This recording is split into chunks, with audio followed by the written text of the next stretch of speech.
No toques mis cosas, gritó el millonario. Mi barrio no se vende, gritó Valeria. Bienvenidos a Relatos que Inspiran. Antes de comenzar, regálanos un like y suscríbete para no perderte historias que recuerdan que la dignidad vale más que cualquier etiqueta. Valeria tenía las manos con rastros de pegamento y la risa fácil, pero no porque la vida le sobrara de alegría, sino porque había aprendido a sonreír para hacer la carga menos pesada. Vivía con su mamá y su abuela en un departamento pequeño arriba de una tienda de abarrotes.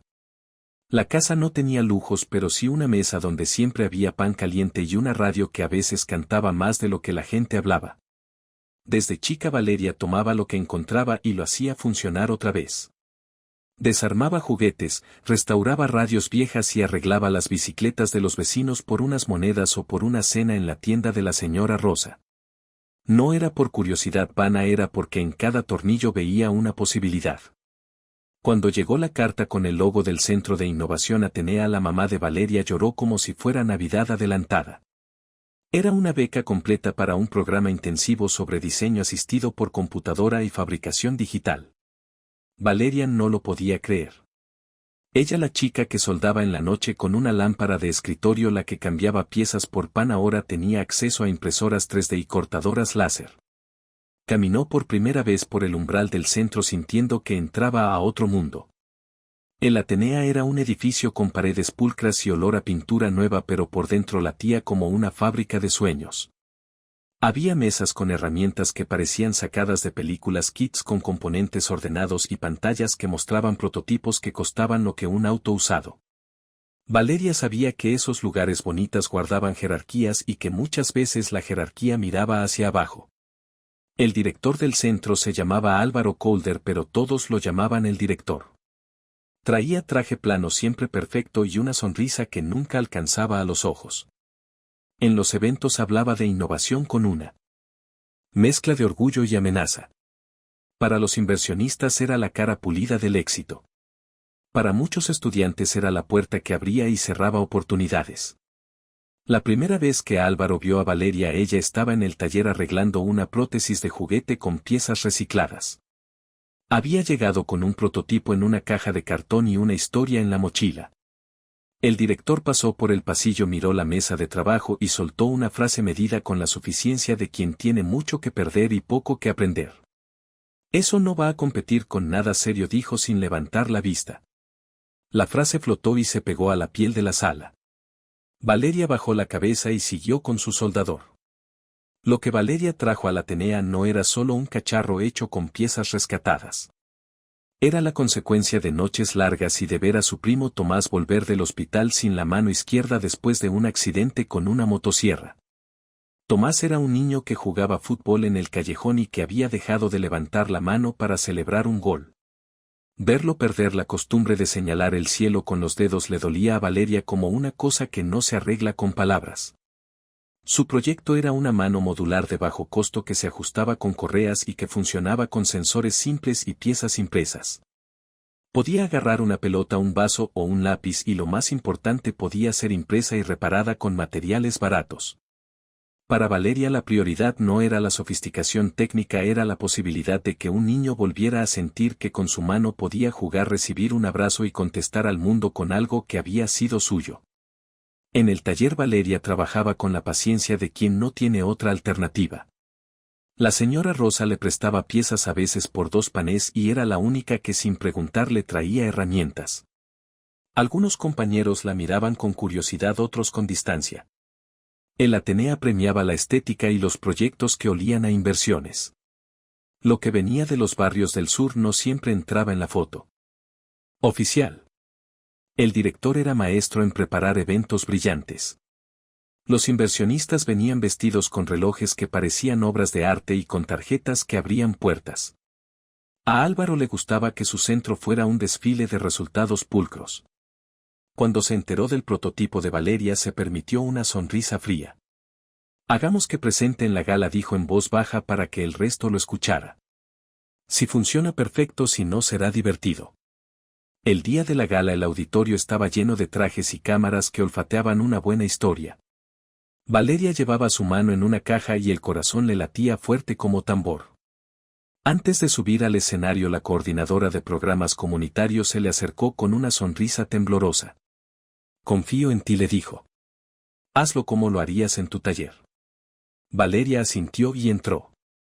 El director la presentó con la misma voz que usaría para anunciar una obra de teatro con guiones ya escritos. Presenten a la inventora del prototipo artesanal, dijo con ironía.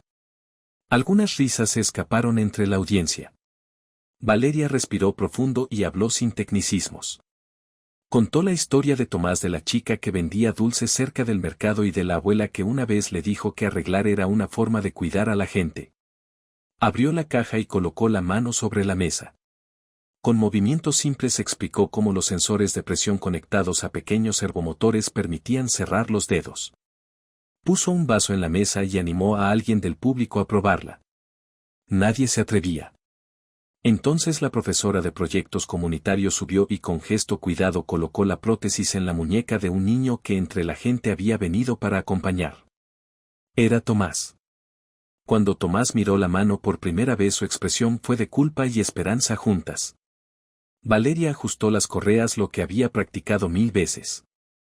En el primer intento Tomás cerró los dedos y la mano agarró el vaso. Hubo un silencio que no era parte del protocolo ni del guión.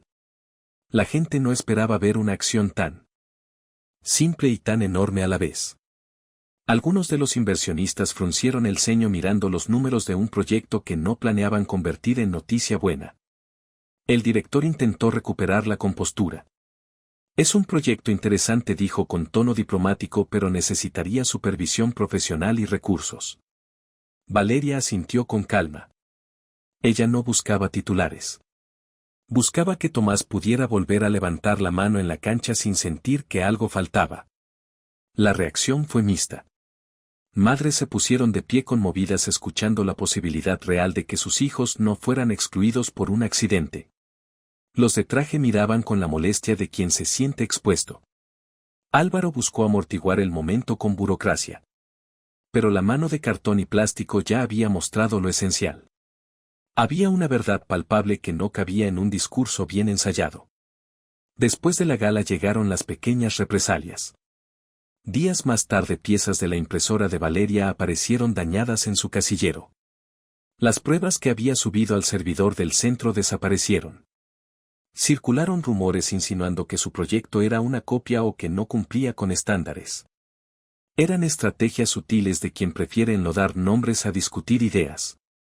Valeria lo tomó como lo que era, una pelea desigual entre una forma de ver el mundo y otra. No se dejó llevar por la rabia. Se encerró en la tarea. Volvió a imprimir piezas en la noche a la luz de una lámpara y a calibrar sensores con paciencia de relojero. Su abuela le preparaba sopa y le decía que hiciera las cosas por la gente y no por los trajes.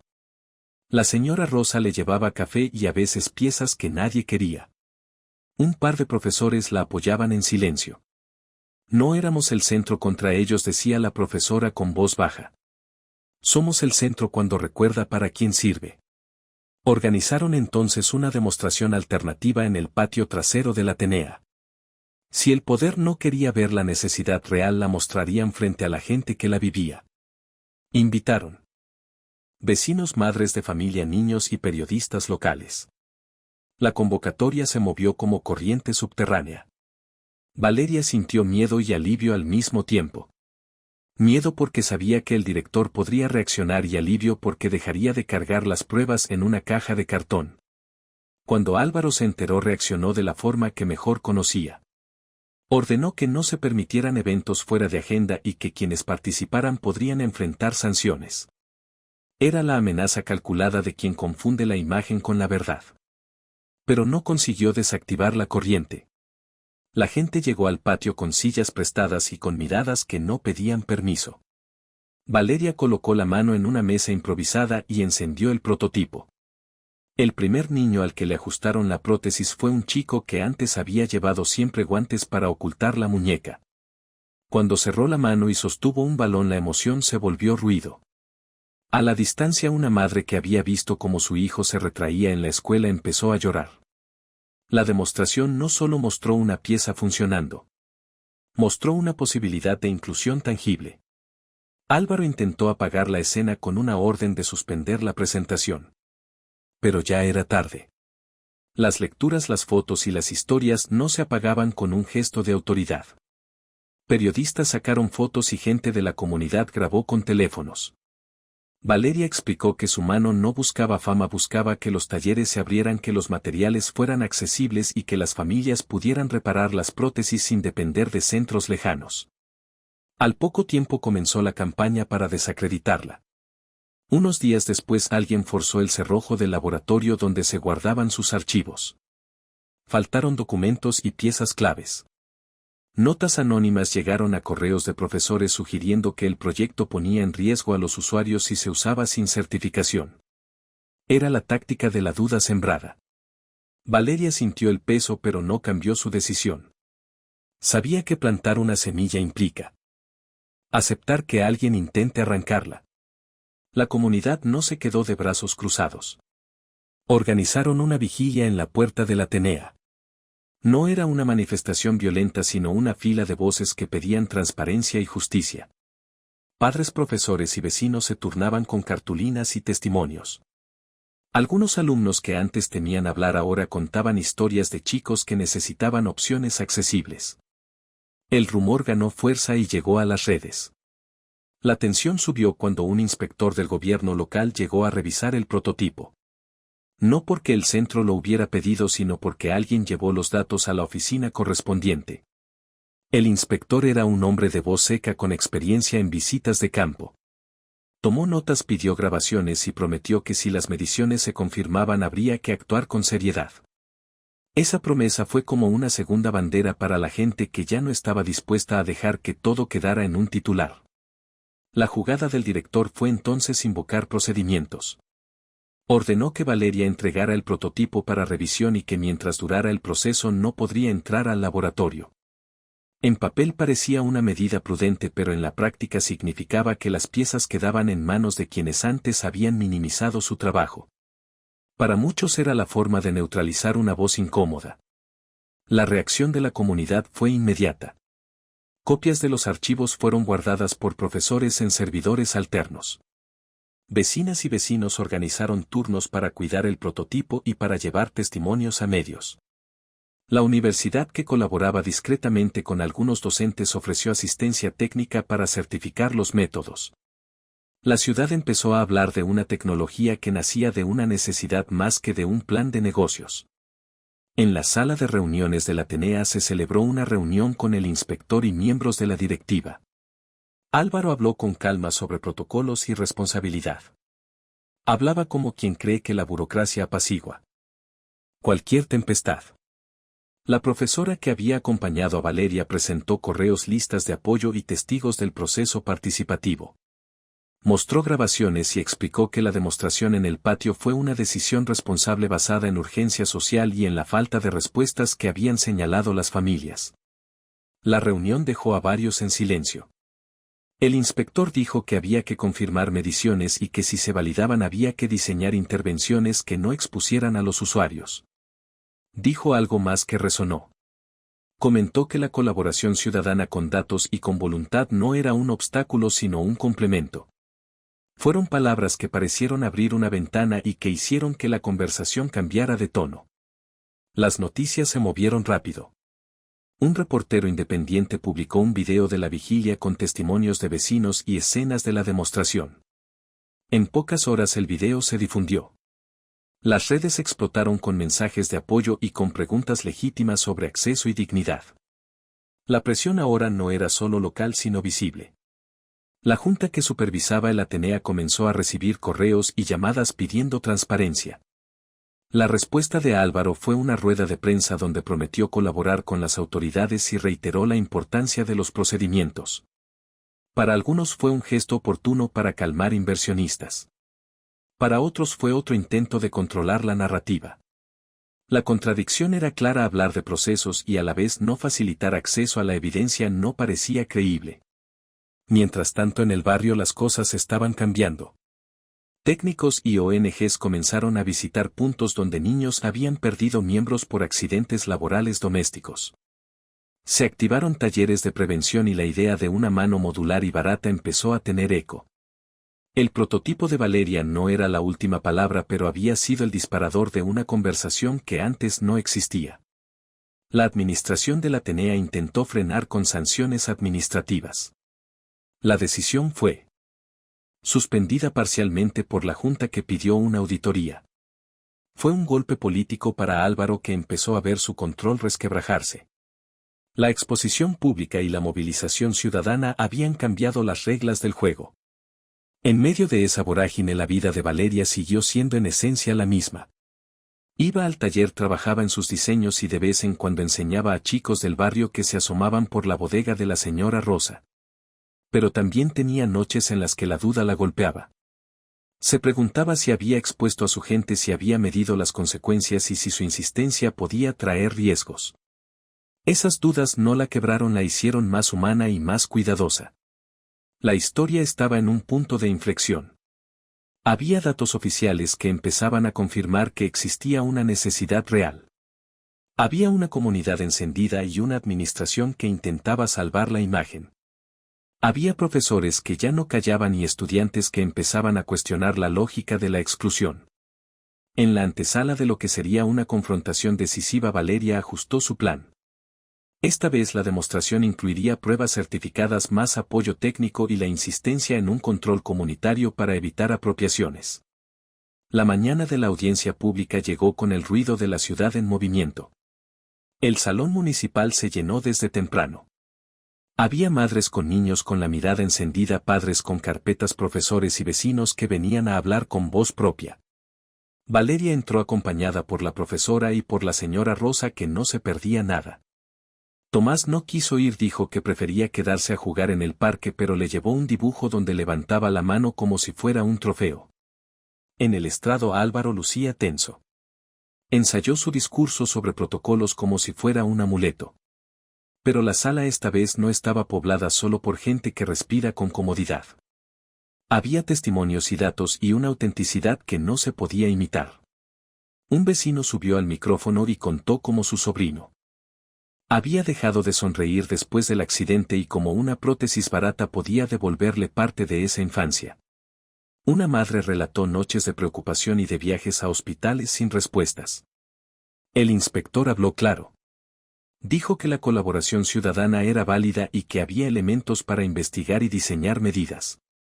Mencionó la necesidad de garantías técnicas y de procesos de certificación rápidos cuando estaban en juego derechos básicos.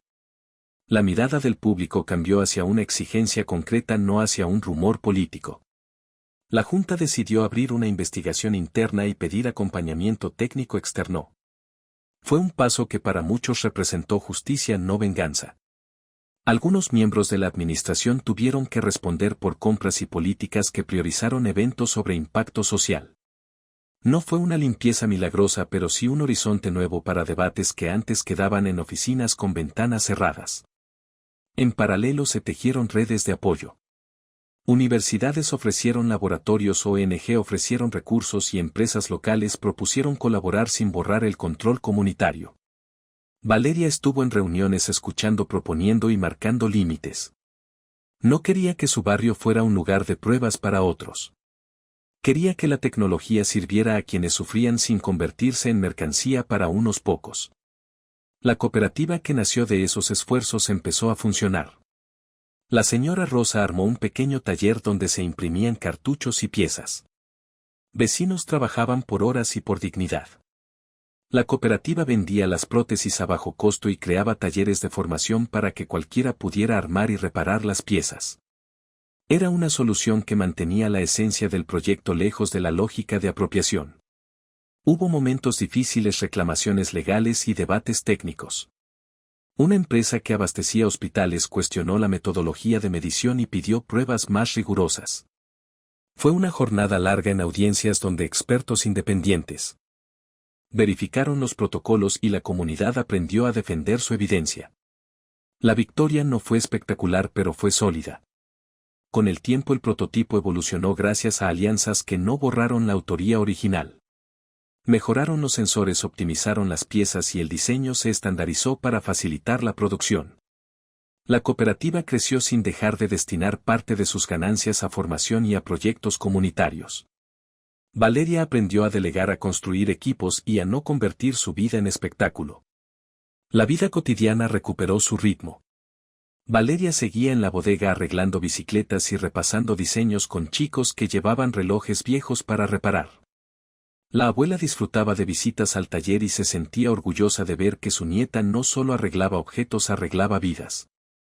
Tomás volvió a la cancha y levantó la mano para celebrar un gol, y esa imagen se quedó en la memoria de todos como prueba de lo que había sucedido. La institución del Atenea cambió también. No fue un trance inmediato, pero nuevas políticas de transparencia y la creación de un consejo ciudadano ayudaron a que la relación con la comunidad fuera menos teatral y más real. Algunos directivos no resistieron la presión y se fueron. Álvaro aceptó un trabajo en consultoría y en entrevistas posteriores dijo que había aprendido lecciones difíciles. No todos creyeron en su arrepentimiento, pero la ciudad siguió su curso. Valeria, con el paso de los años, dio charlas en escuelas y centros comunitarios. Siempre volvía a decir lo mismo: que la tecnología es buena cuando devuelve dignidad y no cuando la convierte en una mercancía. Enseñó a otros a imprimir prótesis, a calibrar sensores y a escuchar a la gente. Para ella el éxito no fue la fama, sino los talleres llenos de manos aprendiendo a reparar y a inventar. En una tarde de invierno, mientras cerraba el taller, un chico llegó con un reloj roto. Se sentó frente a ella y le pidió que le enseñara. Valeria lo miró y sonrió con paciencia. «Ven, te enseño».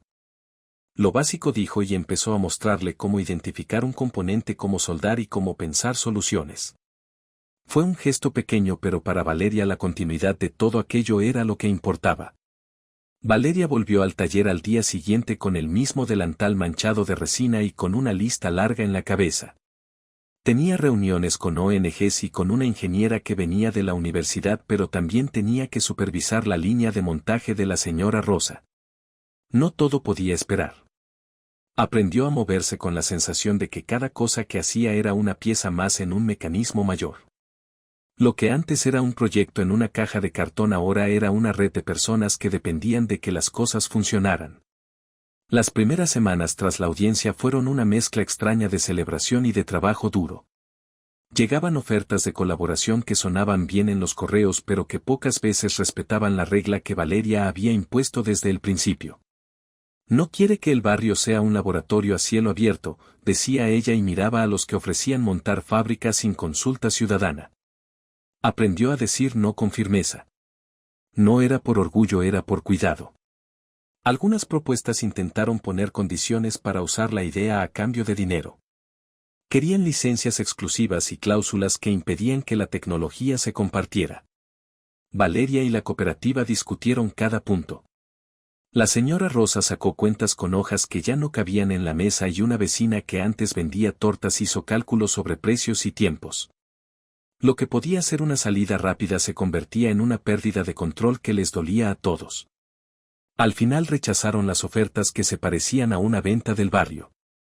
Hubo quien dijo que eran inocentes o que eran idealistas. También hubo quien desde dentro del Atenea propuso alianzas basadas en formación y en derechos compartidos. Esas fueron las mejores. Un grupo de profesores ofreció cursos para certificar la calidad de las prótesis y una universidad accedió a hacer pruebas técnicas a bajo costo con la condición de que los resultados se publicaran de forma abierta. Esa transparencia fue la llave que permitió comenzar a expandir el proyecto sin perder su esencia. Pero la historia no fue lineal. A los pocos meses llegó un reclamo legal por parte de una empresa que afirmaba tener registro de diseños similares. Era una táctica conocida. Demandas que buscaban frenar y asustar. La cooperativa no tenía recursos para pelear en tribunales durante años. Tuvieron que organizarse. Una abogada joven que había asistido a una de las charlas se ofreció a ayudar pro bono. Hicieron jornadas de donación y convocaron a estudiantes de derecho que buscaban prácticas reales. La solidaridad fue una estrategia eficiente. En la audiencia preliminar la empresa presentó documentos y la cooperativa presentó pruebas de autoría y de trabajo previo. La clave fue la documentación que Valeria había guardado en los servidores alternos. Fotos con fechas, correos intercambiados, mensajes de vecinos y registros de fabricación casera mostraron que la idea había nacido en el barrio y había evolucionado con la participación de muchas manos. La corte decidió no suspender la producción mientras se resolvía el caso.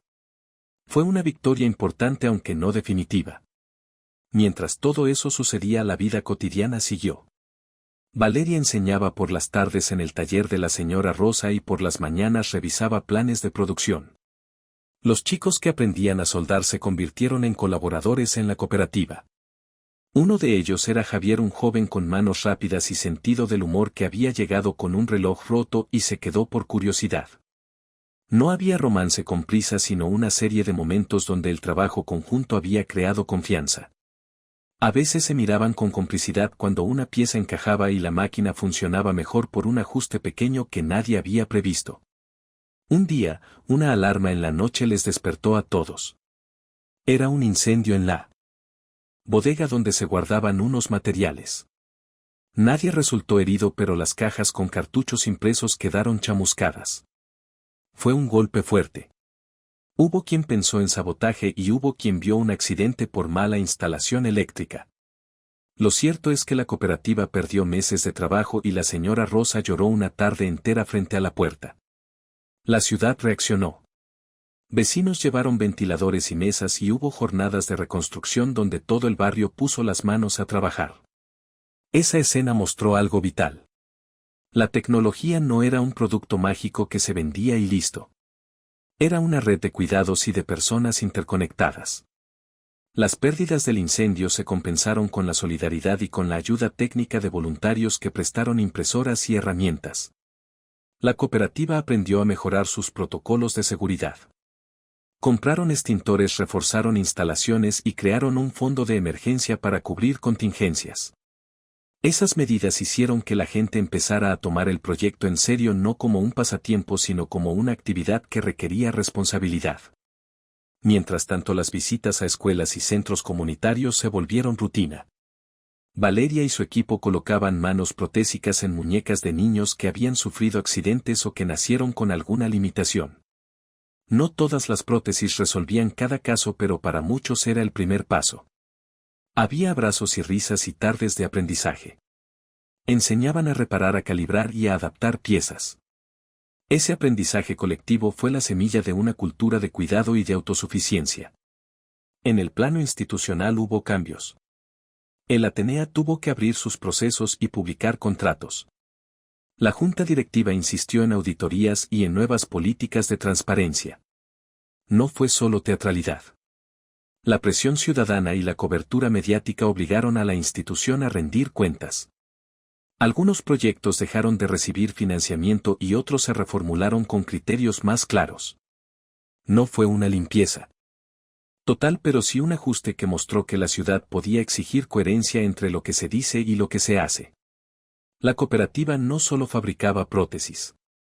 Empezó a diseñar soluciones complementarias. Cartuchos para personas con sensibilidades materiales, soportes ajustables y guías de impresión en código abierto que cualquiera podía descargar.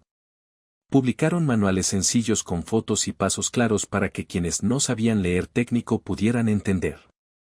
La filosofía era simple. Si la tecnología debe ayudar, debe ser accesible, replicable y entendible. Con el tiempo llegaron oportunidades para replicar el modelo en otras ciudades. Varias ONG solicitaron capacitación para montar talleres locales. Valeria viajó con un equipo de 3 personas a un pueblo donde la industria había dejado residuos peligrosos y donde los niños jugaban cerca de terrenos contaminados. Allí no fueron héroes para recibir aplausos sino facilitadores que enseñaron a medir, a recolectar datos y a diseñar soluciones locales que respondieran a las necesidades. Cada viaje fue un aprendizaje mutuo. No todo fue color de rosa. Hubo episodios donde la presión económica y las demandas externas pusieron en riesgo los principios. Un fondo internacional ofreció una gran suma para expandir la producción, pero exigía una reestructuración que dejaría a la cooperativa sin control sobre precios y distribución. Fue la prueba más dura. Reunieron asambleas en la bodega y debatieron hasta altas horas. Eligieron mantener la autonomía aunque eso significara crecer más lento. Para muchos fue una lección de que los recursos no justifican perder la razón de ser. Años después del primer incidente, Valeria fue invitada a participar en mesas técnicas para discutir políticas públicas sobre accesibilidad y tecnologías apropiadas. Allí ella defendió algo que aprendió en la bodega entre la señora Rosa y los chicos: las soluciones técnicas deben ir de la mano con la participación ciudadana y con el acceso a la información. Hubo quienes la escucharon con respeto y hubo quienes no. Pero en esas mesas logró introducir conceptos prácticos que más tarde se tradujeron en fondos regionales destinados a talleres comunitarios. En lo personal, su relación con Javier creció de forma pausada. No fue un romance de película, sino la construcción diaria de confianza. Compartían cafés, arreglos de impresoras y vueltas al barrio para repartir piezas. A veces discutían sobre prioridades y se enojaban por detalles tontos. Esas discusiones no eran drama, eran el tejido de la vida compartida. Aprendieron a escuchar y a ceder sin perder el rumbo. El proyecto también generó disgustos con empresas grandes que intentaron sacar provecho. Hubo intentos por comprarles patentes por montos que parecían tentadores. Valeria y la cooperativa respondieron con transparencia. Publicaron balances y organizaron asambleas abiertas donde explicaban cómo se usaba cada peso. Esa rendición de cuentas fue clave para conservar la confianza de la comunidad y para demostrar que otra forma de gestionar la tecnología era posible. La educación se transformó en uno de los grandes legados. Los talleres se convirtieron en espacios de formación técnica y en centros donde se promovía la creatividad y la ética. Niños que antes jugaban sin expectativas empezaron a soñar con proyectos propios. La señora Rosa abría las puertas temprano y la abuela de Valeria repartía galletas en los descansos. El barrio que antes se sentía invisible ahora tenía centros donde aprender y transformar. Con los años llegaron reconocimientos. No le gustaban los escenarios, pero aceptaba hablar cuando era necesario para visibilizar las causas. Siempre repetía lo mismo: esto no se trata de una persona sino de una red. Cuando le pedían que diera su secreto, respondía que no había ninguno más que constancia y escucha. Las cámaras la buscaban, pero ella prefería las clases prácticas y la charla con los chicos que estaban aprendiendo a resolver problemas con las manos. La cooperativa también enfrentó desafíos de sostenibilidad. Mantener precios bajos y formar a gente requiere dinero. Aprendieron a diversificar. Vendían a municipios a precios accesibles, ofrecían servicios de mantenimiento a instituciones y desarrollaron cursos pagados para empresas con el compromiso de reinvertir en la comunidad. Fue una mezcla pragmática que permitió crecer sin vender la idea. Un día llegó un llamado de Tomás. Había empezado a estudiar rehabilitación física y quería proponer nuevas ideas. Lo que comenzó como un gesto de ayuda con la mano se convirtió en una relación de colaboración profesional. Tomás, que había perdido la mano en un accidente, ahora estudiaba para ayudar a otros a recuperar funciones y a entender cómo integrar tecnología y rehabilitación. Fue uno de los cierres que más le gustaron a Valeria. Ver que las vidas cambiaban y que las personas que alguna vez fueron destinatarios del proyecto ahora contribuían con su experiencia fue una alegría profunda. La última gran prueba llegó cuando una crisis económica en la ciudad golpeó a la cooperativa. Menos pedidos, menos apoyo y la incertidumbre de siempre. Tuvieron que ajustar turnos, enseñar más a la comunidad y crear redes de intercambio de materiales. Fue una época dura pero no inédita. Recuperaron el equilibrio con creatividad. Un grupo de artistas ofreció un festival donde se recaudaron fondos para mantener los talleres y la comunidad respondió como siempre lo había hecho. Con el pasar de los años, la figura del director Álvaro quedó en el pasado. Su salida del Atenea abrió espacio para una dirección que buscó reparar la relación con la ciudad.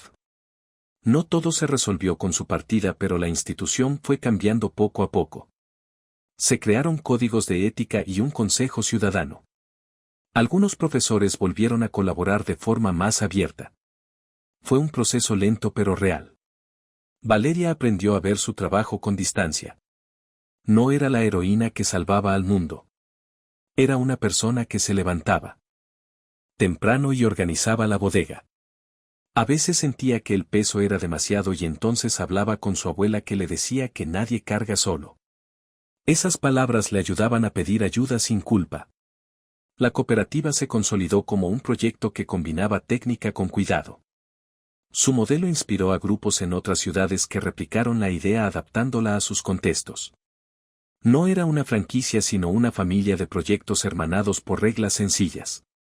Compartían manuales, metodologías y, sobre todo, una ética. Esa red permitió que cuando surgían problemas locales las soluciones se tejieran más rápido. En una tarde de verano la cooperativa organizó una feria del saber. Llegaron vecinos, escuelas, ONGs y algunos funcionarios municipales. Había puestos con demostraciones, charlas y talleres para niños. En un rincón la abuela de Valeria vendía pan y contaba historias.